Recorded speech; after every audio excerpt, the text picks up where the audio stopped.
اب اس کے بعد جو آیت آ رہی ہے یہ بہت اہم آیت ہے جس کو ہم آیت الکرسی کہتے ہیں.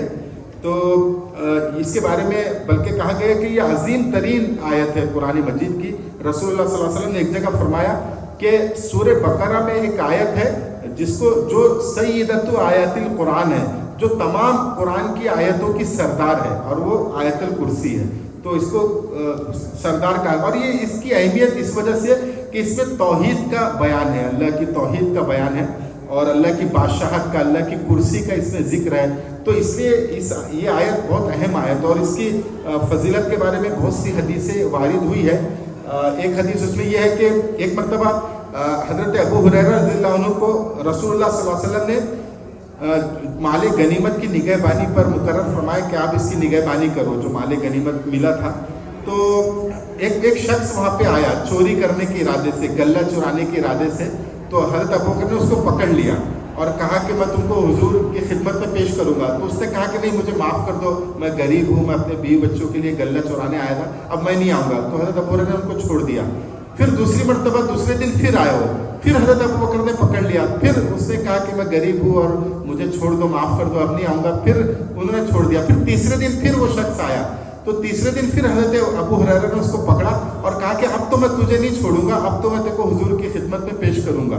تو اس نے کہا کہ نہیں، مجھے چھوڑ دو، میں تم کو ایک وظیفہ بتاتا ہوں، اگر وہ وظیفہ تم کر لو گے تو یعنی اگر تم رات میں اس کو پڑھ لو گے تو صبح تک ایک فرشتہ تمہاری حفاظت کرے گا اور شیطان تمہارے قریب نہیں آئے گا. اور وہ وظیفہ یہ آیت الکرسی ہے کہ اگر آیت الکرسی تم رات میں سوتے وقت پڑھ لو گے تو ایک فرشتہ اللہ تعالیٰ تمہاری حفاظت کے لیے متعین کر دے گا اور شیطان تمہارے پاس نہیں آئے گا.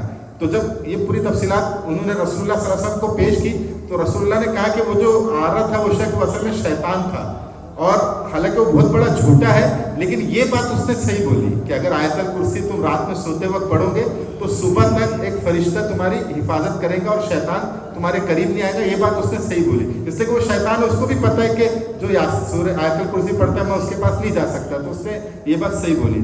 ایک دوسری حدیث میں آتا ہے کہ رسول اللہ صلی اللہ علیہ وسلم نے فرمایا، سنن نسائی کی حدیث ہے، کہ جو شخص ہر فرض نماز کے بعد آیت الکرسی پڑھے گا، فرض نماز سلام کرنے کے بعد آیت الکرسی پڑھے گا تو موت کے علاوہ کوئی شخص کو جنت میں جانے سے نہیں روک سکتا. مطلب ابھی جنت میں جانے کے لیے موت آنا ضروری ہے، تو موت ہی بس رکاوٹ ہے. جیسی موت آئے گی وہ جنت کے فوائد حاصل کرنا شروع کر لے گا جو ہر فرض نماز کے بعد آیت الکرسی پڑھے گا. تو اس کی اور بھی بہت ساری فضیلتیں ہیں، میں نے ابھی 2 حدیث آپ کے سامنے رکھی، اور یہ فضیلت اسی وجہ سے کہ اس کے اندر توحید کا بیان ہے، یہ اس لیے فضیلت ہے.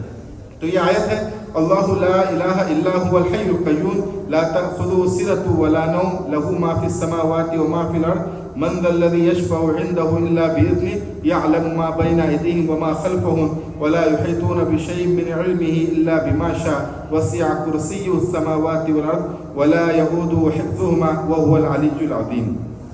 اس میں سب سے پہلے اللہ تعالیٰ فرما رہے کہ اللہ لا الہ الا هو، کہ اللہ کے سوا کوئی عبادت کے لائق نہیں ہے، کوئی معبود نہیں ہے.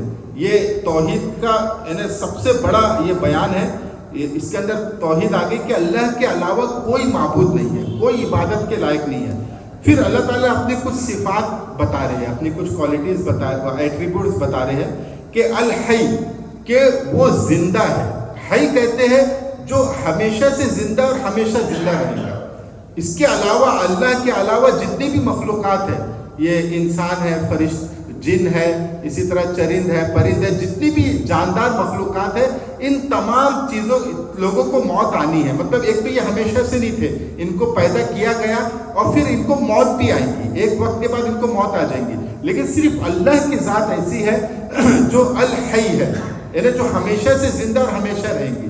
اور اللہ کی ذات جو ہے اصل میں زمان اور مکان سے پاک ہے، یعنی ٹائم اور اسپیس سے پاک ہے. اصل میں جتنی بھی جاندار چیزیں ہیں وہ ٹائم اور اسپیس کے اندر ہوتی ہے، زمان اور مکان کے اندر ہوتی ہے. اسی لیے اس کو خاتمہ ہے. جیسے ایک انسان پیدا ہوتا ہے، ایک بچہ پیدا ہوا تو اب بچے پہ ٹائم گزر رہا ہے. 1 سال گزرا، بچہ تھوڑا بڑا ہو گیا. 2 سال گزرا، اب بچہ چلنے لگا. 3 سال گزرا، 4 سال گزرا، 25 سال گزر گئے، بچہ جوان ہو گیا. تو یہ جو وقت گزر رہا ہے تو اس کے اندر تبدیلی آ رہی ہے، اس لیے کہ وہ ٹائم کے اندر میں ہے، وقت کے اندر میں ہے، اس میں تبدیلی آ رہی ہے. پھر جب 60-70 سال گزر جائیں گے تو وہ بوڑھا ہو جائے گا، مر جائے گا. تو اللہ تعالیٰ پر ٹائم گزرتا ہی نہیں ہے. تو اسی لیے اللہ نہ کبھی پیدا ہوا نہ کبھی مرے گا. جس پہ ٹائم گزرتا ہے وہ انسان پیدا بھی ہوتا ہے مرتا بھی ہے. یا جانور کی بھی مثال لے لو, جانور بھی پیدا ہوتے ہیں مرتے ہیں, اس لیے کہ ان پہ ٹائم گزرتا ہے. اللہ پر ٹائم نہیں گزرتا. اللہ زمان اور مکان سے پاک ہے. ٹائم اور اسپیس, نہ اسپیس کی اللہ کو ضرورت ہے نہ ٹائم کی ضرورت ہے. اسی لیے اللہ ہمیشہ سے اور ہمیشہ رہے گا. ٹائم گزرتا ہی نہیں. ابھی ہم پہ 70 سال گزرے تو ہم بوڑھے ہوئے, اللہ پر 70 سال گزرا ہی نہیں. تو اللہ نہ کبھی بوڑھا ہوگا اور نہ کبھی مرے گا. تو الحی ہے, وہ ہمیشہ سے زندہ ہے اور ہمیشہ زندہ رہے گا. تو یہ سوال کرنا ہی غلط ہوگا کہ اللہ کب ہے, کب اللہ کا وجود آئے. سوال ہی غلط ہے, اس لیے کہ وہ ٹائم اور اسپیس سے باہر ہے, اس سے پاک ہے. ہم اس کے اندر ہیں, ہم اس کے محتاج ہیں, اس لیے ہم مریں گے. ہم پہ ٹائم گزرے گا, ایک ٹائم کے بعد ہم مر جائیں گے. لیکن اللہ ٹائم اور اسپیس سے پاک ہے, وہ الحی ہے, ہمیشہ سے زندہ ہے اور ہمیشہ زندہ رہے گا. دوسری صفت بتائی القیوم. قیوم کہتے ہیں جو پوری کائنات کو سنبھالے ہوئے ہے. جب اللہ تعالیٰ کے لیے قیوم کا لفظ بولا جاتا ہے تو اس کا مطلب ہوتا ہے جو خود اپنے آپ کو بھی سنبھالے ہوئے ہے اور پوری کائنات کو بھی سنبھالے ہوئے ہے. اس کو قیوم کہا جاتا ہے. اللہ تعالیٰ کی 3 بڑی بڑی صفات ہیں. حالانکہ بہت ساری ایٹریبیوٹس ہیں اللہ کی, لیکن 3 بڑی صفات ہیں: خالقیت, قیومیت اور ممیتیت. خالقیت مطلب یہ پورے نظام کو پیدا کرنے والا, پوری کائنات کو پیدا کرنے والا. اور یہ جو قیوم ہے, قیوم مطلب پورے نظام کو چلانے والا, پورے نظام کو سنبھالنے والا. اگر اللہ غافل ہو جائے ایک سیکنڈ کے لیے بھی تو یہ تو کائنات پوری درہم برہم ہو جائے. جس طرح سے سولار سسٹم تمام چیزیں چل رہی ہے ایک سسٹم کے تحت, اگر اللہ ان سے غافل ہو جائے تو پورا نظام ختم ہو جائے. تو ہمیشہ اللہ تعالیٰ اس کو سنبھالے ہوئے ہے. اور ایک ہے مموتیت. مموتیت یہ کہ جو نظام اللہ نے بنایا اس کو ختم کرنے والا, ڈسٹرائے کرنے والا. تو یہ بھی اللہ کی صفت ہے. لیکن بہت سے لوگوں نے یہ تینوں صفت کے لیے الگ الگ ذات بنا لی. جیسے ہمارے جو برادران وطن ہے, انہوں نے جیسے برہما, وشنو, مہیش. برہما مطلب جس نے برہمان کو بنایا, وشنو مطلب جو اس کے نظام کو چلا رہا ہے, اور مہیش, شیو مطلب جو ایک نظام کو ختم کر دے گا, ڈسٹرائے کر دے گا. انہوں نے 3 الگ الگ ذات بنا لی. حالانکہ ایک ہی ذات ہے, یہ اللہ کی ذات ہے. اللہ ہی اس کائنات کو بنانے والا ہے, اللہ ہی اس کائنات کے نظام کو چلانے والا ہے, اور اللہ ہی اس کائنات کے نظام کو ختم کرے گا, ڈسٹرائے کرے گا. یہ ایک ہی ذات ہے, یہ اس کی الگ الگ صفات ہے. تو ایک صفت قیوم یہاں پہ بتائی گئی کہ وہ خود بھی سنبھلے ہوئے ہے اور پوری کائنات کو سنبھالے ہوئے ہے. لا تأخذہ سنۃ ولا نوم, یہ اسی کی آخری کی بات آ گئی آگے کی کہ نہ اس کو کبھی اونگ آتی ہے نہ کبھی نیند آتی ہے. اب ہر انسان کو نیند کی ضرورت ہے. اگر انسان کو نیند نہ آئے تو انسان پاگل ہو جائے, وہ جی نہیں سکتا. لیکن اللہ کو نیند تو دور کی بات ہے, اونگ بھی نہیں آتی. اس لیے کہ اگر اللہ کو اونگ آ گئی تو یہ جو نظام اللہ سنبھالے ہوئے, یہ نظام تو درہم برہم ہو جائے گا. تو اللہ تعالیٰ نیند سے, اونگ سے, تھکاوٹ سے پاک ہے, اس کو اونگ بھی نہیں آتی. یہ انسان کی ضرورت ہے, اس لیے کہ انسان مجبور ہے, انسان کی کوالٹی جو صلاحیت ہے وہ محدود ہے, اس لیے انسان کو ضرورت پڑتی ہے سونے کی, نیند کی. لیکن اللہ کو اس کی ضرورت نہیں پڑتی. لہو ما فی السماوات و ما فی الارض, اور زمین اور آسمان میں جو کچھ ہے سب اسی کا ہے, سب پہ اسی کی بادشاہت ہے. من ذا الذی یشفع عنده الا باذنہ, اور کون ہے جو اللہ کے سامنے کسی کی سفارش کرے سوائے اس کے اجازت سے, بغیر اس کی اجازت سے. اصل میں یہ ان کے جواب میں ہے. جو مشرکین تھے وہ مشرکین مختلف بتوں کو پوچھتے تھے. تو جب ان کو اللہ کے نبی نے اللہ کی بات بتائی, ایک اللہ کی عبادت کی بات کہی, تو انہوں نے کہا کہ ٹھیک ہے, وہ جو اللہ ہے جو اس کو بھی ہم مانتے ہیں, لیکن ہم یہ بتوں کو بھی مانتے ہیں, اس کی بھی ہم پوجا کرتے ہیں. اور کیوں کرتے ہیں؟ ہؤلاء شفاؤنا عند اللہ, کہ یہ جو بت ہے یہ اللہ کے یہاں ہماری سفارش کریں گے, ہمارے سفارشی بنیں گے, ہماری شفاعت کریں گے, اس لیے ہم ان کی پوجا کرتے ہیں, ان کی عبادت کرتے ہیں. تو اللہ کہہ رہے کہ کون ہے جو اللہ کے سامنے کسی کی سفارش کرے؟ کسی کے اندر مجال ہے کہ ہمارے سامنے کسی کی شفاعت کر سکے؟ ہاں, الا باذنہ, ہاں کچھ لوگوں کو ہم اجازت دیں گے, جیسے رسول اللہ صلی اللہ علیہ وسلم سفارش کریں گے, جو نابالغ بچہ کسی کا مر گیا وہ سفارش کرے گا, قرآن سفارش کرے گا بعض لوگ کو, لیکن وہ اللہ اجازت دیں گے تب کرے گا. کسی کی مجال نہیں ہے کہ اللہ کی اجازت کے بغیر اسے سفارش کرے. تو یہ جو تم دعویٰ کر رہے ہو کہ یہ بت اللہ کے ہماری سفارش کریں گے, یہ دعویٰ تمہارا باطل دعویٰ ہے. کسی کی مجال نہیں ہے کہ اللہ کے سامنے کسی کی کوئی سفارش کر سکے. یعلم ما بین ایدیہم وما خلفہم, اور اللہ تعالیٰ آگے اور پیچھے کی ہر چیز کو جانتا ہے. اس میں تو ایک ہم یہ بھی کہہ سکتے ہیں کہ جب کوئی انسان کسی کی سفارش کرتا ہے تو عام طور سے کوئی ایسا شخص ہے جس کو ہم جانتے نہیں اور ایک دوسرا انسان اس کو جانتا ہے تو وہ سفارش کرتا ہے کہ ہاں میں اس کو جانتا ہوں، یہ اچھا انسان ہے، یہ قابل اعتماد ہے. تو اللہ کہہ رہے کہ میں تو سب کے بارے میں جانتا ہوں، آگے اور پیچھے کی ہر چیز جانتا ہوں. تو پہلی بات تو مجھے کسی کی سفارش کی ضرورت ہی نہیں ہے، میں ہر کسی کے بارے میں جانتا ہوں کون کیسا ہے، اس کا پچھلا بھی جانتا ہوں، اس کا اگلا بھی جانتا ہوں، سب جانتا ہوں میں. اور اس سے یہ بھی ہو گیا کہ میں ہر چیز جانتا ہوں، ہر چیز کا مجھے علم ہے، ماضی کا مستقبل کا سب کا علم مجھے ہے. وَلَا يُحِيطُونَ بِشَيْءٍ مِّنْ عِلْمِهِ إِلَّا بِمَا شَاءَ، اور اللہ کے علم کا کوئی احاطہ نہیں کر سکتا، مطلب اللہ کے علم اس کو کوئی پکڑ نہیں سکتا، کوئی اس میں شریک نہیں ہو سکتا. الا بما شاء، مگر یہ کہ اللہ جس کو علم دے دے. جیسے بعض مرتبہ انبیاء علیہ السلام بھی مستقبل کی بات بتاتے ہیں کہ مستقبل میں ایسا ہوگا، آگے ایسا ہوگا. تو یہ جو انبیاء بتاتے ہیں یہ اللہ تعالیٰ اتنا علم ان کو دے دیتا ہے کہ اتنا تم اپنی امتوں کو بتا دو. نبیوں کو بھی علم غیب نہیں ہوتا، غیب کا آگے کا علم نبی کو بھی نہیں ہوتا، لیکن اللہ تعالیٰ بعض چیزیں بتا دیتے ہیں. جیسے رسول اللہ صلی اللہ علیہ وسلم نے بہت ساری پیشن گوئی فرمائی، بہت ساری آگے کی چیز ہم کو بتائی، تو وہ اس لیے بتائی کہ اللہ نے ان کو بتایا، تو اس لیے وہ بتائی. تو اللہ جس کو چاہے بتا دیتا ہے.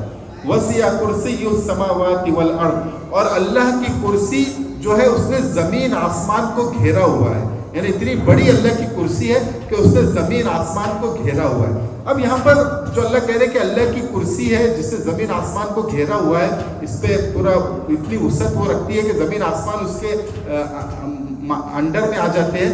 تو اس میں مفسرین کا اختلاف رہا ہے. کسی نے کہا کہ یہاں پہ اللہ کی قدرت مراد ہے کہ اللہ کی قدرت میں زمین آسمان کو گھیرا ہوا ہے، سب چیز اللہ کی قدرت کے اندر ہے. اور کسی نے کہا کہ نہیں، کرسی ہی کوئی جسم ہے، کوئی عظیم الشان، ایک جیسے کرسی ہوتی ہے ویسی کرسی ہے، ایک عرش ہے، ایک کرسی ہے.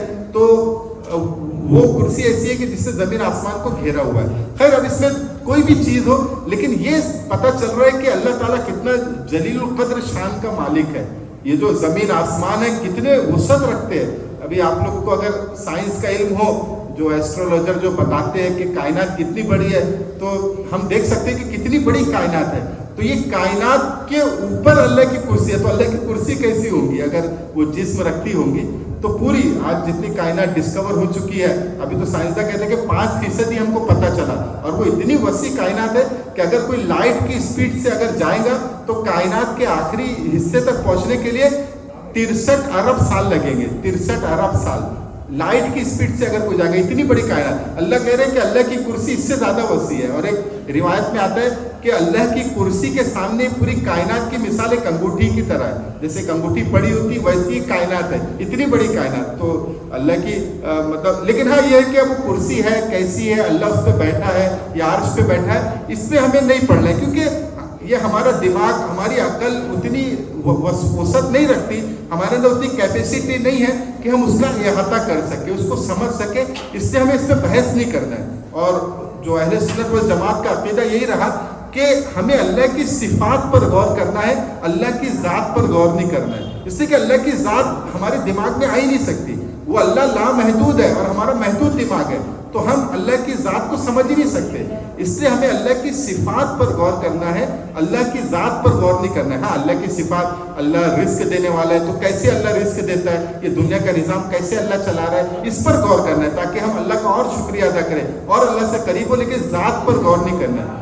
اسی طرح بعض لوگ استوا علی العرش پہ بحث کرتے ہیں کہ اللہ عرش پر بیٹھ گیا، تو کیسے بیٹھا، کیا عرش اللہ سے بڑا ہے، نعوذ باللہ، یا اللہ، یعنی اس طرح کی بحث کرنے کی ضرورت ہی نہیں ہے. امام مالک کا مشہور قول ہے کہ الاستوا معلوم و کیفیتہ مجہول و سوال عنہ بدع، کہ استوا تو معلوم ہے کہ استوا ہوا ہے، اللہ عرش پہ بیٹھا، اللہ نے خود کہا، لیکن وہ کیفیتہ مجہول، اس کی کیفیت کیا ہے وہ ہم کو نہیں پتا اور نہ ہم اس کو سمجھ سکتے ہیں. وہ سوال عنہ بدع، اور اس کے بارے میں سوال کرنا بدعت ہے. یہ سوال ہی غلط ہے کہ اللہ کیسے بیٹھا ہے، عرش کیسا ہے، کرسی کیسی ہے. ہمارے وہ دماغ میں نہیں آ سکتی، ہماری اتنی وسعت ہی نہیں ہے. اس سے ہمیں اس پہ بحث نہیں کرنا ہے. بس اللہ کی جلال اور اس کی قدرت کو اس کے ذریعے ہم کو سمجھ رہے ہیں کہ اللہ بہت جلال والا اور قدرت والا ہے. اس کی قدرت پوری کائنات سے زیادہ وسیع ہے، تاکہ اللہ کی عظمت اور قدرت ہمارے دل میں پیدا ہو. پھر آگے کہا وَلَا يَؤُودُهُ حِفْظُهُمَا، اور یہ جو زمین آسمان کا اللہ نظام چلا رہا ہے، اس کی حفاظت کر رہا ہے، یہ نظام چلانا اللہ کو تھکاتا نہیں ہے، اللہ کو اس سے اکتاہٹ نہیں ہوتی. یعنی اللہ تعالیٰ بنا تھکے مسلسل اس نظام کو چلا رہا ہے. وہ اللہ تعالیٰ کے اندر ایک کمزوری نہیں ہے کہ وہ تھک جائے. وَهُوَ الْعَلِيُّ الْعَظِيمُ، اور وہ بہت عالی مرتبت ہے. عالی مطلب بہت عالی مرتبت، عظمت والا. عظیم مطلب عظمت والا، یعنی بہت بلند مرتبے والا، اور اللہ تعالیٰ عظمت والا ہے. تو یہ آیت الکرسی کا یہ مختصر سی تشریح آپ کے سامنے آ گئی.